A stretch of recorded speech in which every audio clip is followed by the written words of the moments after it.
Terima kasih Anda masih bersama kami di CNN Indonesia Newsroom. Presiden ke-7 Joko Widodo akan melaporkan 4 orang ke pihak kepolisian terkait tudingan ijazah palsu. Pihak kuasa hukum Jokowi mengaku sudah mengumpulkan sejumlah bukti dan dokumen sebagai dasar pelaporan ke pihak kepolisian. Joko Widodo bertemu dengan kuasa hukumnya di kawasan Menteng, Jakarta Pusat Selasa siang. Pertemuan tersebut membahas langkah hukum yang akan diambil Joko Widodo terkait tudingan ijazah palsu. Kuasa hukum Jokowi, Yakub Hasibuan mengatakan tim kuasa hukum telah melakukan finalisasi untuk melaporkan pihak penuding ijazah palsu Jokowi. Yakub Hasibuan menjelaskan ada terduga 4 orang yang dilaporkan ke pihak kepolisian. Tim kuasa hukum tinggal menunggu perintah Jokowi untuk melaporkan ke 4 orang tersebut. Namun Yakub enggan membeberkan identitas dan latar belakang ke-4 orang yang akan dilaporkan. Kuasa hukum saya, ya silakan. Ini komplit. Gimana Pak? Pak, lihat sini Pak. Iya, ya. Urusan yang nanti akan ya Lihat sini langsung Pak. aja. Sejauh ini sementara ini sih mungkin ada sekitar 4 orang yang kami sudah lengkapi semua dokumen dan bukti-bukti pendukungnya. Yang kami yakini juga yang kami percaya bahwa ada dugaan tindak pidana di situ. Namun itu kan hanya sementara ya, mungkin nanti ada perkembangan lanjutan. Polemik mengenai keaslian ijazah Presiden ke-7 Joko Widodo kembali menjadi sorotan publik dalam beberapa waktu terakhir. Sejumlah orang yang mengaku sebagai relawan pemuda Patriot Nusantara melaporkan 4 orang ke Barreskrim Polri soal tuduhan ijazah palsu Jokowi. Sore ini kita akan membahasnya dengan kuasa hukum relawan pemuda Patriot Nusantara, Rusdiansyah, pakar IT, Roy Suryo, dan Direktur Eksekutif Parameter Politik, Adi Praitno. Selamat sore Bapak-Bapak. Yo, selamat sore. Pak Rifana. Saya mau ke Pak Rusdiansyah terlebih dahulu ya. Pak Rusdiansyah, klien Anda yakni relawan pemuda Patriot Nusantara melaporkan 4 orang ke kepolisian terkait tuduhan ijazah palsu Presiden ke-7 Jokowi. Apa tujuannya ya melaporkan ke polisi ini? Ya, terima kasih Nana. Selamat sore Mas Roy. Yo, sore Mas Rudi. Selamat sore semuanya. Jadi sebelum saya menjawab apa tujuan, tentu ini saya sampaikan pelaporan yang dilakukan oleh klien kami adalah tindakan warga negara yang merasa terpanggil untuk ikut serta ketika melihat ada dugaan tindak pidana. Jadi itu. Jadi klien kami berharap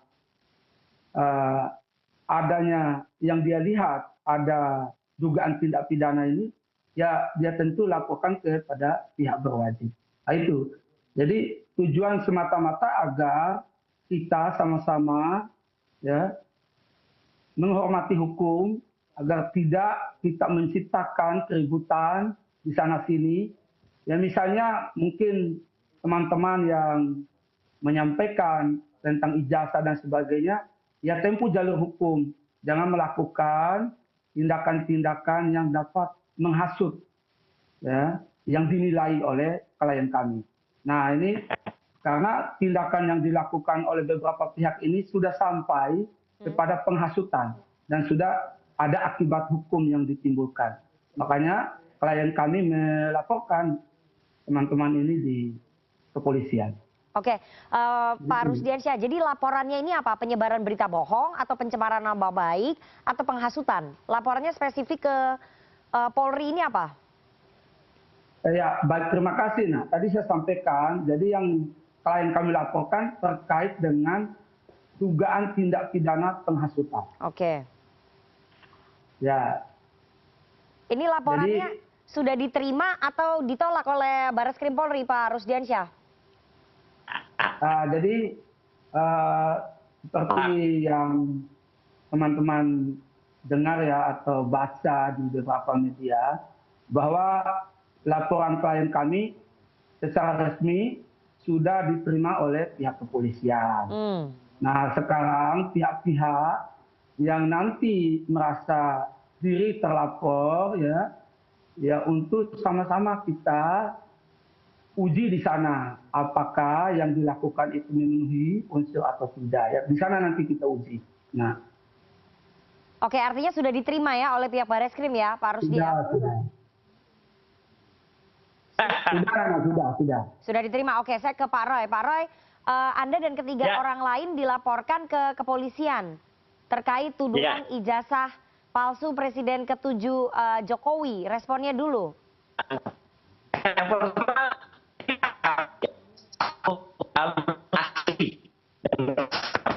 Mohon maaf sekali ya Pak Roy, audio Anda ini nggak begitu kedengaran. Oke, gini. Yang malam asut itu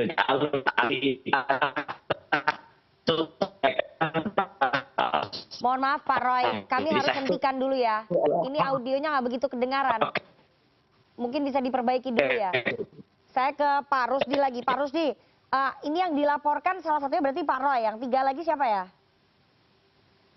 Ya, 3 4 orang yang kami laporkan, inisial RS, ya, RSN, RR, salah satu perempuan inisial TT. Oke, jadi 4 orang itu ya yang memang yang beredar di media, betul ya? Ya, kita laporkan 4 orang. Oke, sambil menunggu Pak Roy ya, saya mau ke Mas Adi ya. Mas Adi, tuduhan ijazah palsunya Jokowi ini kan menggelinding sejak lama. Ini kan sudah sejak lama ya. Menurut Anda ini murni hukum atau kental aspek politiknya ya Mas Adi ya? Ya kalau mau jujur sebenarnya lebih kentara aspek politiknya. Kalau mau jujur sebenarnya, 1, 2, 3, 2, 1, bagus. karena kalau mau jujur sebenarnya kalau kita membaca konteks politik hari ini, sebenarnya tidak ada yang dinilai lebih relevan untuk mempersoalkan ijazah Pak Jokowi karena proses-proses politik kan sudah selesai. Jokowi sudah jadi presiden, gubernur Jakarta dan termasuk juga wali kota Solo. Jadi itulah yang kemudian membuat publik bertanya-tanya apa sebenarnya yang membuat pihak-pihak tertentu kembali mempersoalkan terkait dengan ijazah mantan Presiden Republik Indonesia. Karena apapun ya sebenarnya Rifana ini tidak akan mengubah apapun gitu ya, bahwa Pak Jokowi pastilah tetap presiden, pernah jadi gubernur dan pernah jadi wali kota. Wajar kalau kemudian ini terjadi kegaduhan yang kemudian tidak berkesudahan dan berujung pada lapor melapor. Itu yang pertama ya. Kalau sudah dilaporkan semacam ini, pastinya dari pihak Jokowi itu merasa dituduh dan merasa difitnah. Itu yang kemudian membuat ini kemudian dibawa kepada jalur hukum. Makanya tinggal kita tunggu sebenarnya siapa yang paling kuat dan adu argumen termasuk adu data soal bagaimana pembuktian ijazah ini di masa-masa yang akan datang. Saya kira memang di situ, Rifana. Oke baik, jadi menurut Mas Adi aspek politiknya lebih kental. Ya, memang kalau sudah orang bicara mempersoalkan ijazah orang lain itu kan sangat politis dan termasuk tujuannya apa juga kan bertanya-tanya publik Rifana. Kalau misalnya nuansa pilpres, nuansa pilkada ataupun nuansa pileg orang bertanya keaslian ijazah seseorang itu pasti dianggap sangat politis. Nah per hari ini setelah tak ada lagi momen pemilu, tidak ada lagi momen politik, orang kan juga bertanya-tanya apa sih maksudnya. Itu yang sebenarnya belum tersampaikan kepada publik. Wajar kalau kemudian pihak-pihak yang merasa dirugikan membawa ini kepada persoalan-persoalan hukum. Oke Mas Adi, menurut Anda motifnya apa ya? Isu soal ijazah palsu Jokowi ini dikembangkan terus. Ya Apa tentu pihak-pihak yang mempersoalkan ijazah ini yang sebenarnya tahu persis Rifana. Cuman bagi saya yang melihat dari jauh ini sepertinya ingin merusak kredibilitas Jokowi sebagai mantan Presiden Republik Indonesia, ingin merusak kredibilitas Jokowi sebagai orang yang pernah menjabat presiden, gubernur, dan wali kota. Jadi kalau mereka itu misalnya bisa membuktikan, oh ini ijazahnya tidak benar, seakan-akan mereka akan memberikan pengumuman, ini adalah presiden yang tidak baik dan seterusnya. Tapi kan kalau kita melihat proses politik, proses hukum yang sudah ada, tentu verifikasi ijazah Pak Jokowi itu kan sudah berjenjang Rifana. Waktu nyalon wali kota Solo, gubernur Jakarta, termasuk calon presiden Republik Indonesia 2 kali, saya kira itu sudah diverifikasi cukup matang ya. Bahkan ke kementerian juga dikonfirmasi soal keaslian ijazah seseorang. Itu yang kemudian membuat ketika muncul tuduhan-tuduhan ijazah ini, pihak-pihak yang seperti Pak Jokowi merasa dirugikan melalui kuasa hukumnya melaporkan ini kepada pihak-pihak hukum. Baik. Saya kira di situ memang konteksnya. Ya, saya mau ke Pak Roy. Pak Roy, jadi Ya. apakah memang motif Anda dan 3 orang lainnya menggelindingkan lagi ataupun mengusik lagi soal ijazah palsu Jokowi ini untuk merusak kredibilitasnya Pak Jokowi? Sama sekali nggak ada. Apapun itu, intinya kejujuran. Intinya kejujuran. Kami ini bertiga ini adalah alumnus Universitas Gadjah Mada. Jadi berhak untuk kritik kasus kami PM di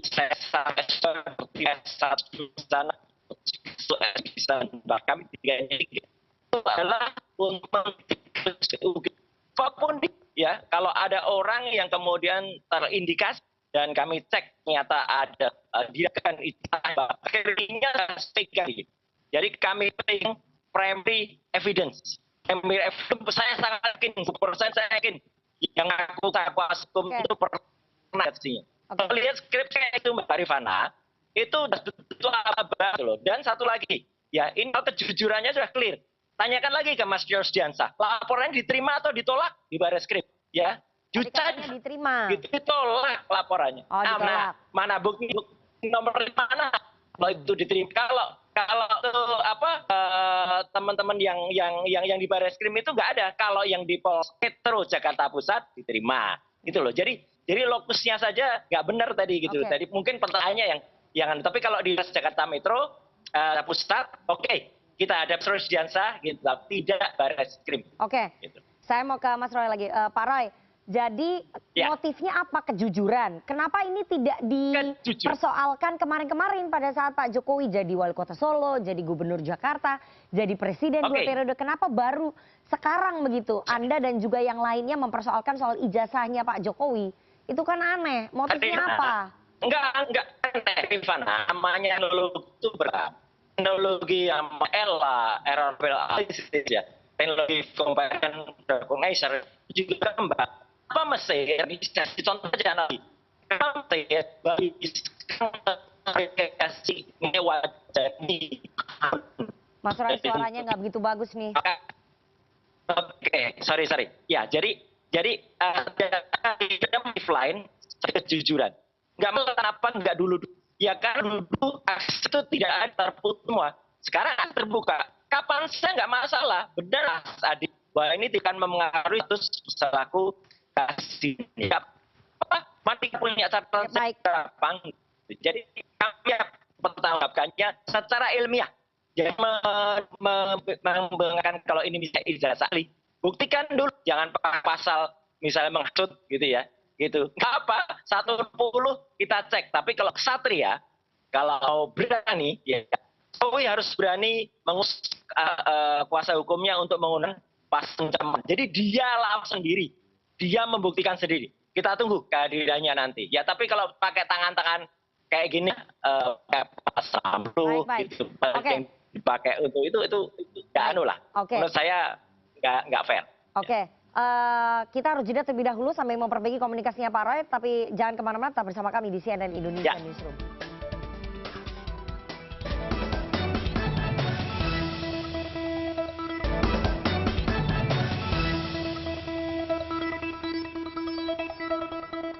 Terima kasih Anda masih bersama kami di CNN Indonesia Newsroom. Kita akan lanjutkan dialog kita. Tudingan ijazah palsu Jokowi berujung laporan ke polisi bersama pakar IT Roy Suryo, kemudian tim kuasa hukum pelapor relawan Jokowi Rusdiansyah, dan Direktur Eksekutif Parameter Politik Mas Adi Praitno. Saya kembali lagi ke Pak Roy Suryo. Pak Roy Suryo, jadi motifnya itu apa? Apakah kemudian karena Anda dan juga yang lainnya kemarin takut karena Pak Jokowi masih berkuasa, karena sekarang sudah nggak berkuasa, jadi baru dipersoalkan sekarang, begitu? Nggak ada soal takut sama sekali, ya, gitu. Meskipun saya nggak boleh jumawa, Mbak, gitu ya. Tapi urat takut itu kalau soal ilmiah dan soal kebenaran, soal kejujuran itu nggak ada. Dari dulu kayaknya pemirsa CNN udah tahu karakter saya deh. Kalau A saya bilang A, kalau B saya bilang B. Sama dengan Dr. Rismond. Ya, Sianipar itu juga. Jadi semata-mata ini karena ada pancingan, ya, ada pancingan dari salah seorang kader dari partai ya gitu, partai yang dipimpin anak buahnya, dipimpin oleh anaknya Jokowi juga, itu yang pada saat awal bulan lalu itu kemudian mengunggah ya atau memposting sebuah file yang dia sebut ini loh ijazah asli gitu. Nah, karena dia bilang asli, maka perlu kemudian kita cek karena dia menjamin asli. Kecuali kalau dia ini loh kayak gini gitu. Karena dia menjamin asli ya kita buktikan itu sebagai statement dia gitu. Perkara nanti setelah diuji ternyata yang dipegang itu ternyata beda. Nah, ini lain soal. Berarti orang yang berstatement asli itu yang menyebar hoax gitu ya. Oke. Tapi kemudian makanya itu yang Mbak Rifana membuat kami kemudian bersurat resmi, kami bersurat ke UGM untuk kemudian meminta untuk hak, karena ini hak publik ya sesuai Undang-Undang Keterbukaan Informasi Publik nomor 14 tahun 2008 gitu ya. Dan akhirnya kita lihat skripsi, dan dengan melihat skripsi itu, waduh, kemudian kita lihat seabrek lah gitu atau banyak sekali temuan yang itu membuat kami sangat-sangat prihatin. Baik. Termasuk juga mantan rektor UGM Profesor Sofyan Effendi juga prihatin kalau UGM ternyata melakukan hal-hal seperti ini. Baik, gitu ya. baik. Artinya ya Oke. kalau UGM jujur aja gitu loh, nggak usah nutup-nutupin. Oke. Tapi marilah kita cek nanti pada saat persidangan, dan persidangannya moga-moga ya clear aja gitu, buktikan kalau Baik. kita menuduh itu nggak benar, buktikan benar. Oke, Gitu. ke Pak Rusdiansyah. Pak Rusdiansyah, jadi laporan Anda di Barreskrim itu ditolak, adanya yang di Polres Metro. Jadi yang benar yang mana ini? Jadi Nana ya, tadi ada ditampilkan video pelaporan kami tadi di ketika Mas Roy Suryo menyampaikan pandangan.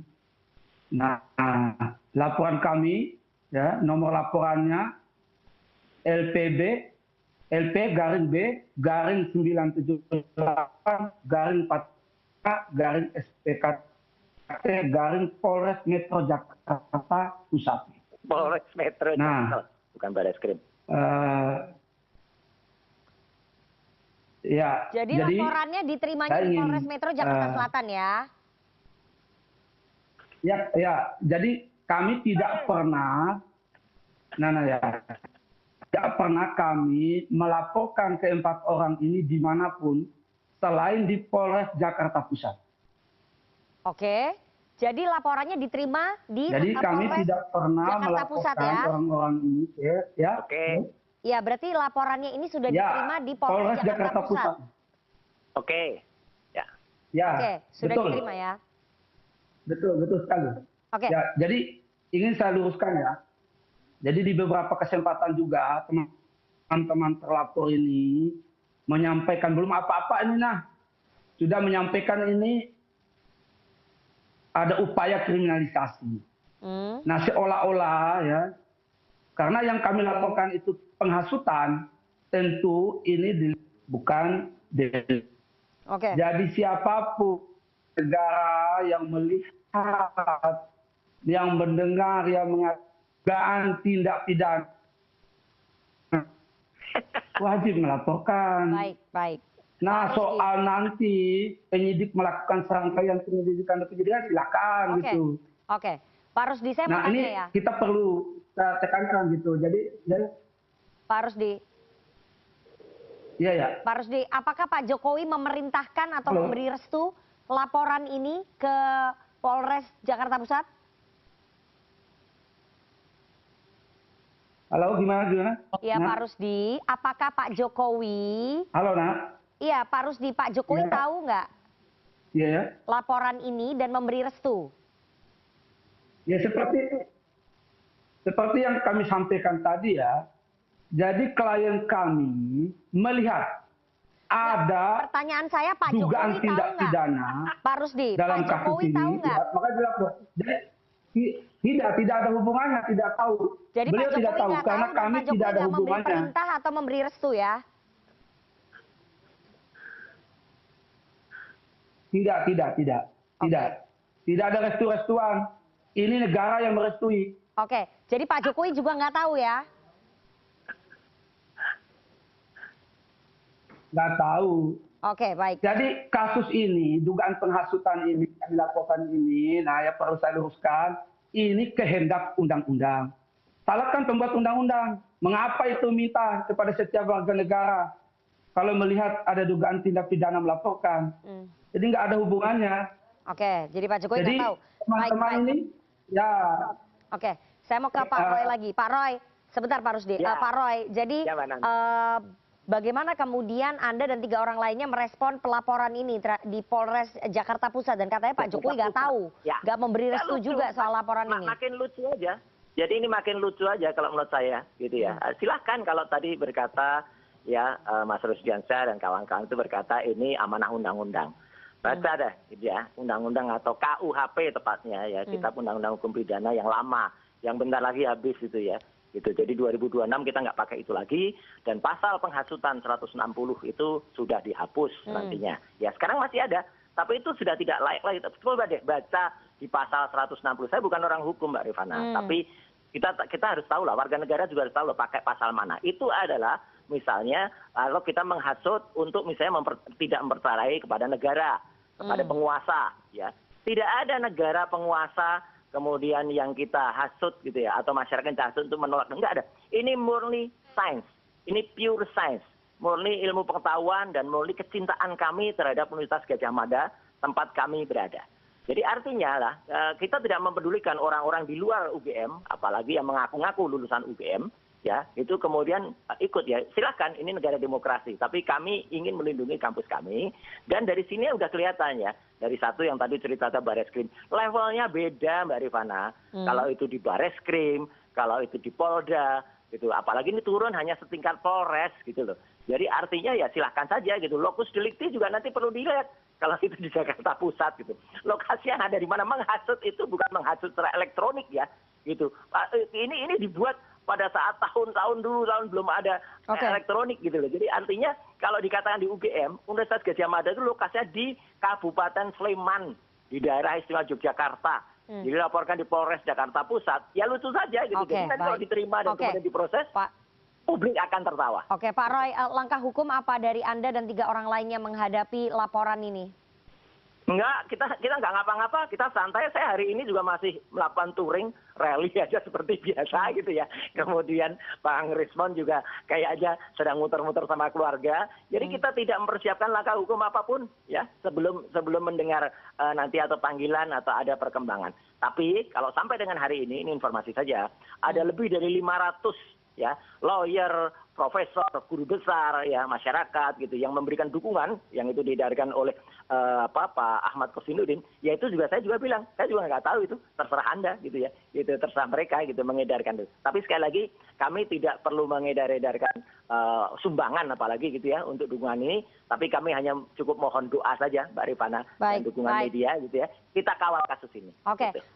Mas Adi, jadi tuduhan ijazah palsu Jokowi ini kan tidak kunjung usai ya. Apakah kemudian menurut Anda isu ini sepertinya memang sengaja terus dipelihara? Ya sulit sebenarnya untuk bisa membantah. Nah, kenapa hanya Jokowi yang dipersoalkan ijazahnya? Saya kira begitu banyak pejabat-pejabat publik di negara kita mungkin ya perlu juga dipertanyakan. Oleh karena itu, kenapa di awal saya bertanya, apa sebenarnya motif terpenting soal mengusut persoalan ini kembali? Karena kalau kita lihat realitas politiknya, kan ada beberapa hal yang sulit dibantah. Ketika di Solo, kemudian di Jakarta, termasuk jadi calon presiden di Republik Indonesia, pasti ijazahnya sudah terkonfirmasi itu valid, Rifana. Pengakuan dari dekan Fakultas Kehutanan UGM juga mengkonfirmasi sesuatu yang valid. Nah, yang ditunggu oleh publik itu adalah kalau betul memang ada argumen dan data-data yang disampaikan oleh pihak yang selama ini mempersoalkan ijazah itu, ya tentu itu harus ditunggu memang nanti. Yang pengadilan lah akan menjadi momen yang paling penting siapa yang sebenarnya dianggap paling valid. Tapi kalau bagi kita yang melihat dari jauh, fakta-fakta politik yang sudah ada, verifikasi KPU yang dari Solo sampai RRI itu adalah fakta politik yang menurut saya adalah fakta politik yang tidak main-main, terkonfirmasi bahwa ijazah itu asli. Apalagi kalau kita melihat dalam Pilkada Jakarta, Jokowi dan Ahok saat itu adalah penantang melawan Foke yang petahana. Kalau memang tidak benar ijazahnya pasti dibatalkan. Begitupun ketika jadi calon presiden 2014 awal, juga yang dilawan itu adalah soal bagaimana ya petahana dalam tanda kutip dan tidak dimiliki oleh kawan-kawan PDIP yang mengusung Pak Jokowi. Mas Adi, sedikit nah ya. Sebentar, Mas Adi. Jadi isu ini terus dipelihara supaya Pak Jokowi terus menjadi perbincangan atau gimana sih menurut Anda? Ya, saya nggak tahu persis Ripana ya, tapi yang jelas memang setelah Jokowi tidak lagi jadi presiden, serangan-serangannya kan semakin agresif dan semakin terbuka. Apakah ini karena Jokowi itu tak lagi jadi presiden? Apakah Jokowi itu bukan karena ketua umum partai? Apakah karena Jokowi itu melakukan konflik politik dengan partai yang telah membesarkan dirinya selama kurang lebih sekitar 23 tahun? Terlepas dari itu, dibandingkan dengan mantan-mantan presiden terdahulu, memang serangan-serangan ke Pak Jokowi itu memang sangat kelihatan lebih masif dibandingkan dengan yang lain. Kan bukan hanya soal ijazah, sebelumnya juga ada yang terkait dengan gugatan soal mobil SMK kan, begitupun dengan persoalan-persoalan lain. Bahkan segala sesuatu yang terkait dengan Jokowi itu kan tensinya memang agak sedikit panas, bahkan cukup menimbulkan kontroversi dan perdebatan yang tidak berkesudahan. Bahkan ketika Jokowi diutus ke Vatikan sekalipun, itu kan juga tensinya menjadi sesuatu yang cukup serius di sana. Oleh karena itu sulit memang untuk membantah bahwa persoalan politik dalam hal ini menjadi aspek yang cukup penting dan menjadi kentara. Wajar kalau kemudian ini selalu diamplifikasi dan diulang-ulang. Padahal kan fakta-fakta politiknya sudah ada lah kira-kira begitu. Jadi wali kota, jadi gubernur, jadi presiden, menurut saya siapapun itu orangnya ijazahnya pasti asli. Terakhir Pak Roy, silakan Anda menanggapi bahwa ini aspek politiknya lebih kencang begitu. Terima kasih Mas Adi Praetno, saya sangat menghormati statement tadi kalau dikatakan ini ada faktor politik. Sama sekali tidak ya. Meskipun dulu saya adalah sempat ada 10 tahun ya di DPR dan juga 15 tahun di politik, tapi ini sudah bebas sama sekali. Jadi saya sudah 5 tahun di politik. Kedua, kasus semacam ini, kasus seseorang yang menjabat itu dari ketahuan ijazah palsunya itu bukan hal kali ini saja. Salah satu gubernur waktu itu JR Saragih ya, itu juga terungkap gitu ya. Kemudian ada juga misalnya adalah salah satu politisi yang sekarang juga sudah meninggal ya gitu. Kemudian ketika dia mau mendaftar menjadi calon rektor, kemudian ketahuan ijazahnya yang dulu-dulu juga. Jadi artinya gini, sama sekali saya pastikan ini tidak ada faktor politik sama sekali. Kalau tadi Mas Adi mempertanyakan kenapa nggak yang lain? Yang lain oke, kalau misalnya bahkan sekarang yang masih menjabat gitu ya. Sekarang yang masih menjabat itu pun ijazahnya juga tidak jelas juga gitu loh. Katanya di Singapura, katanya di Australia. Itu nanti kita lihatlah, pasti akan terbongkar. Dan sekali lagi kebenaran itu akan menemukan jalannya sendiri. Itu Mbak Rifana.